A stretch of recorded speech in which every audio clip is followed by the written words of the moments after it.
29-year-old Sarita native Anthony Birchak is the head of the mixed martial arts program at this gym in Tucson. This is really something that I wanted to do to continue to teach and bring up the next line and next generation of UFC fighters out of Tucson. Keep moving, keep moving. And not only does he teach students from around the city, but also from under his own roof. My littlest one, Jet Birchak, is just going to turn 2, and he's already putting his hands up and moving his head and stuff. But teaching is not Anthony's full-time job.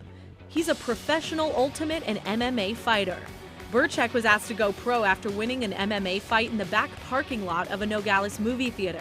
Since that night in 2009, he's 12-2 in MMA and 1-1 in the UFC.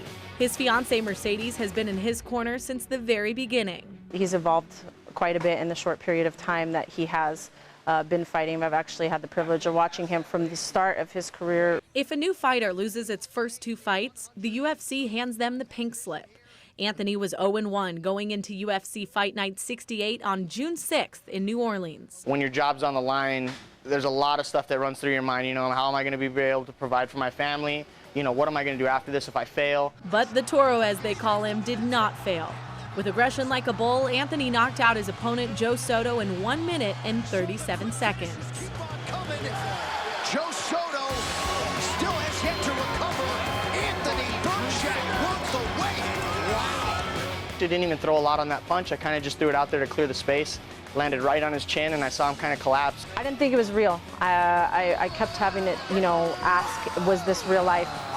Well, not only does Anthony train to knock out his opponents, he trains younger students, ages 7 through 18, who want to follow in his footsteps right here at Northside Brazilian Jiu-Jitsu. He really welcomes them, and he kind of treats them like they're, his nieces or nephews. That really inspires me to, continue to push the boundaries with what I can teach, what I can show, and how far people realize their own boundaries are, and they grow that way. Anthony the Toro Birchak will continue to grow the next generation until the bull steps into the cage for his next knockout.